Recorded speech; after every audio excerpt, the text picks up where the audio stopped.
Have you ever wondered if someone close to you is hiding their true feelings? You hear their words, you feel their presence, but deep down, something doesn't sit right. It's subtle, it's quiet, but you can sense that the connection has shifted.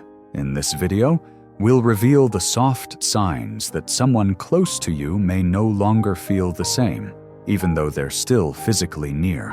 These signs aren't as obvious as you think. They aren't the loud, dramatic gestures you might expect. They're more like whispers, buried beneath everyday actions. By the end of this video, you'll know exactly how to spot these hidden clues and why it's crucial to trust your instincts when your heart feels something isn't right. This insight could change how you view your closest relationships.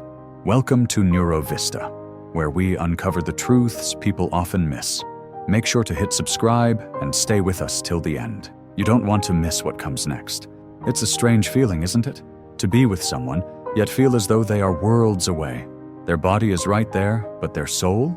That seems distant. In the quiet spaces between words, you start to feel it. The connection you once shared starts to fade, like an old photograph losing its color.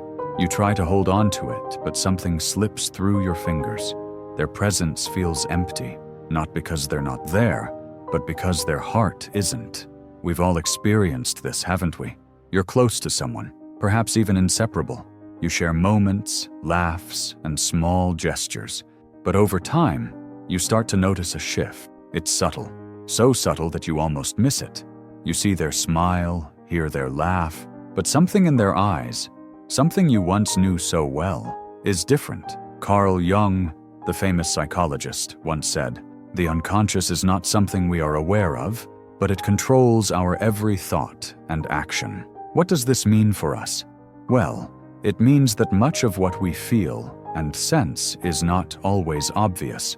We are consciously aware of the words people say, but we're often unaware of the subtle, unconscious signals they send. And it's these signals, the ones beneath the surface, that tell us the most about how someone truly feels. When someone is physically close to you, but emotionally distant, their actions become like a mask. It's not that they don't care, it's that the persona, the outward appearance they present, doesn't match their true inner feelings.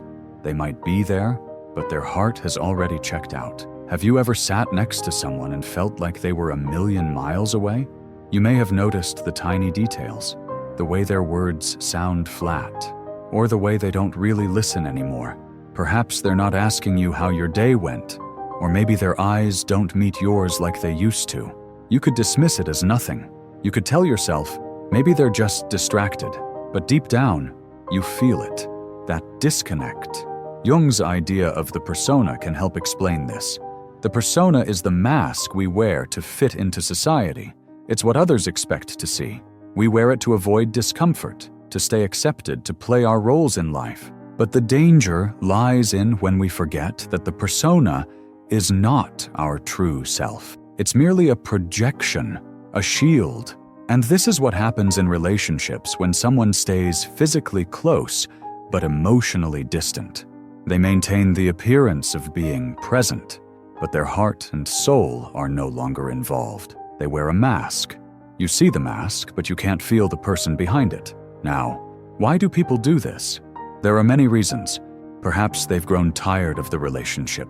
Maybe they've fallen out of love, but they're afraid to admit it. Or maybe they're simply going through their own internal struggles that they don't feel ready to share. But Jung would say that the unconscious is always speaking, even when the person doesn't realize it. You start to feel it. The energy shifts. Something isn't right. The warmth between you two begins to evaporate, and what once felt familiar now feels strange. You may not always know why, but you sense it. The problem is, we often ignore these small signals. We push them aside, thinking they don't mean much. But these subtle shifts accumulate over time, like the slow erosion of a mountain. And before you know it, you're standing on the edge, realizing that the connection you thought was solid is actually fragile. Why is it so difficult to accept this? Why does it take us so long to recognize when the heart of someone close to us has drifted? Jung's theory of projection comes into play here. We project our expectations, our desires, onto others. We want them to be there emotionally, so we convince ourselves that they are. We see them through the lens of what should be, not what is. This, of course, leads to confusion. We wait for the old spark to return, but it doesn't. We yearn for the connection we once had, but it's no longer there. The truth is, when the heart isn't in a relationship, the mind and body follow suit.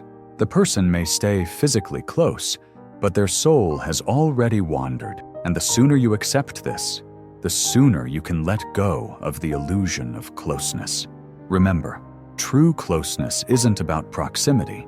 It's about the energy between you and the other person. When their energy is no longer aligned with yours, you'll feel it, even if their body is right next to you. And learning to listen to these silent whispers, these quiet signs, is the first step in reclaiming your peace. In the early days, when the connection was strong, there was no mistaking the bond. It was easy. You felt seen, heard, understood. There was a rhythm, a flow. But when that rhythm begins to change, it's often so subtle, so quiet, that you hardly notice it at first. Yet, deep down, you feel it. Perhaps it starts with a slight change in the way they look at you. Or maybe it's the way their responses seem to come more slowly, as if they're distracted by something beyond you. Jung believed that the unconscious mind reveals its secrets in the most unexpected ways. It speaks through body language, through the unspoken silences, through the gestures that don't match the words. When someone's emotional energy shifts, their unconscious sends out ripples, and you start to feel them. At first, you may ignore it. You might chalk it up to stress, to a busy day, to external pressures. But soon, you begin to notice more of these small, quiet changes. A conversation that once flowed easily now feels strained. There's no longer the same excitement to share the smallest details. Even their touch seems distant, mechanical. The persona they've worn for so long starts to unravel, revealing the deeper emotional distance that lies beneath. You may ask yourself, is this just a phase? Or is something deeper happening here? Jung's idea of projection is key to understanding this. Often, when someone's energy begins to withdraw, we project our feelings of love and care onto them, desperately hoping they still feel the same. We see them as they were, not as they are. This makes us hold on to an illusion, a version of them that no longer exists. The unconscious plays tricks like this. It helps us hold on to what we wish was true, even when reality tells us otherwise. The disconnect becomes more apparent over time. The small signals pile up. You might notice them checking their phone more often during conversations, or their eyes glazing over as you speak. These are not the actions of someone deeply engaged. But even then, it's hard to accept the truth. We're taught to value consistency, to cling to stability, and sometimes it's easier to pretend that things are as they were. But deep down, you feel it. The bond that once seemed unbreakable is now fragile, and the emotional distance grows, just like a gap in a bridge that widens with every passing moment. The important question now is, what do you do when you feel this shift? Jung would say that the first step is awareness. Recognizing the subtle disconnect is crucial. The sooner you become aware of it, the more power you have to decide how to respond. You might choose to address it, to confront the person, and ask if neither wants to confront the truth, and so they cling to the illusion. But Jung would say that facing the shadow is essential for growth. Only by confronting what lies beneath the surface can we begin to understand ourselves and the relationship more deeply. It's easy to ignore the subtle signs, to pretend that things are fine, but deep down, you know the truth. And it's in that silence, in the absence of connection, that the unspoken truth reveals itself. You just have to be brave enough to listen. Fear, like a shadow, often lurks behind the decisions we make and the ways we interact with others. It's a natural emotion, one that's deeply ingrained in human nature. But when it comes to relationships, fear can be both a friend and a foe. The paradox lies in the fact that fear can protect us from harm, but it can also trap us in unhealthy situations. It's an internal force that keeps us anchored to what is familiar, even when we know that staying there might not be in our best interest. We fear confrontation. We fear the discomfort of acknowledging the growing emotional distance between us and someone close. It's much easier to pretend that everything is fine, to wear the mask of business as usual, than it is to face the truth. Something is changing. Jung believed that much of our suffering came from denying the unconscious forces at play in our lives. Fear is one of those forces.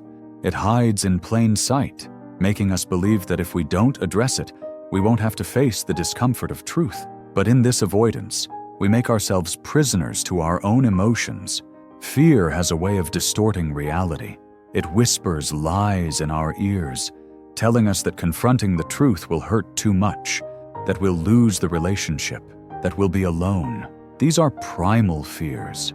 The fear of abandonment, the fear of rejection, the fear of vulnerability. Yet, these very fears are the ones that keep us stuck. In relationships where emotional distance begins to creep in, the fear of confronting this change can keep us clinging to something that no longer nourishes us. Consider this. How often have you stayed silent in the face of discomfort, hoping that time would heal the emotional gap?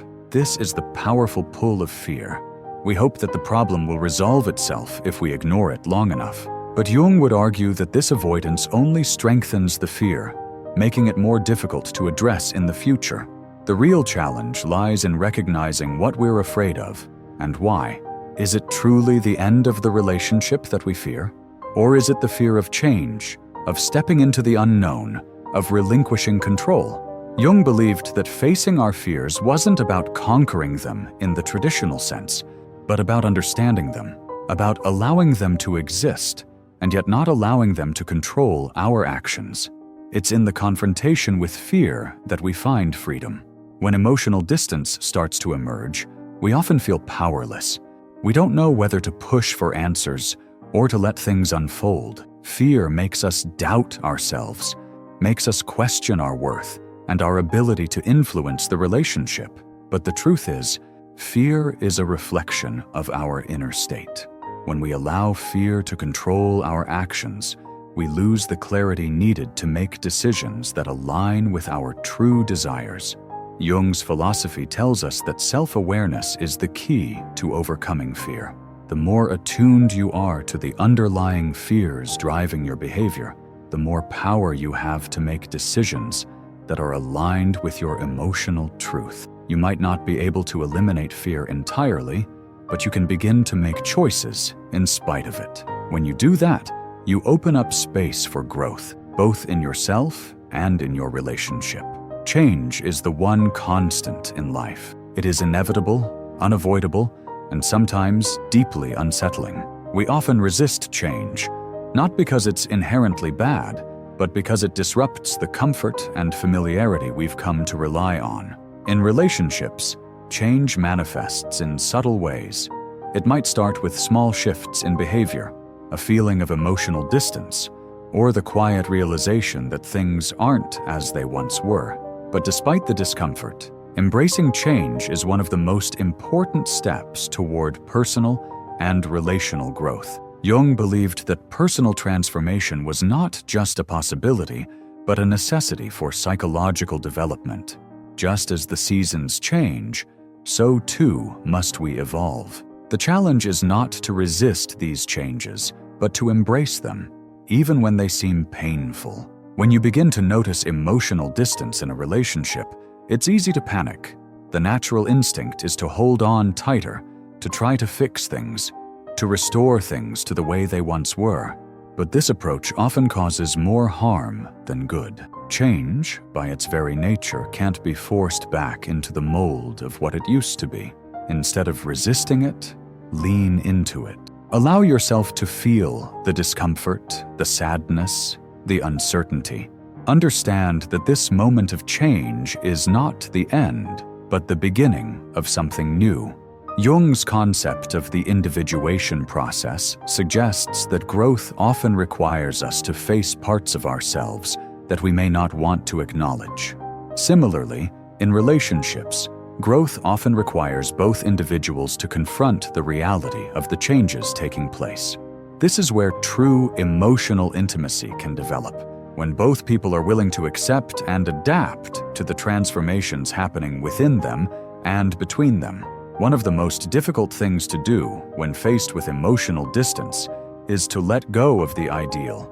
It's tempting to hold on to the version of the relationship that exists in our minds, the perfect version, the one where everything flows effortlessly. But this version of the relationship may no longer be reflective of the reality you're living in. Holding on to this illusion keeps you from embracing the changes that could ultimately lead to growth. Embracing change doesn't mean giving up on the relationship. It means accepting that the relationship is evolving. This can mean letting go of the old patterns, the outdated expectations, and making room for a new phase of connection. Perhaps this new phase will be stronger, or perhaps it will be different. It's impossible to predict exactly what the future holds, but it's in the acceptance of change that we open ourselves up to new possibilities. Jung believed that transformation required a willingness to be vulnerable, to face the unknown with an open heart. In relationships, this means being honest with yourself about where you are, about what you feel, and about what the future may hold. It's not easy, but by embracing the change, however difficult, you allow yourself the opportunity for true transformation. The hardest part, of course, is facing the fear of the unknown. But Jung teaches us that it's in the unknown that the most profound growth happens. You must allow yourself to step into the darkness, trusting that the light will follow. In relationships, this means accepting that not everything can be fixed. Not every emotional gap can be closed. Sometimes embracing change means allowing a relationship to evolve in a way that may not have been foreseen, and trusting that this evolution will ultimately lead to greater personal and emotional fulfillment. As we've explored, the emotional distance between two people may not always be as obvious as it seems, and it's often wrapped in fear and change. Recognizing these signs isn't always easy, but it's an important step in understanding the deeper dynamics of our relationships. By embracing change and acknowledging our fears, we can navigate through the uncertainty and either grow together or come to terms with the fact that the relationship may have evolved into something different. But remember, change is not the enemy. It's an opportunity for transformation. Whether in love, friendships, or personal connections, growth is often found in the discomfort of change. If you found this video insightful, be sure to like it and share it with someone who might benefit from these insights. And don't forget to subscribe to NeuroVista for more thought-provoking content that explores the psychology behind relationships, growth, and the human experience. Until next time, take care and keep evolving.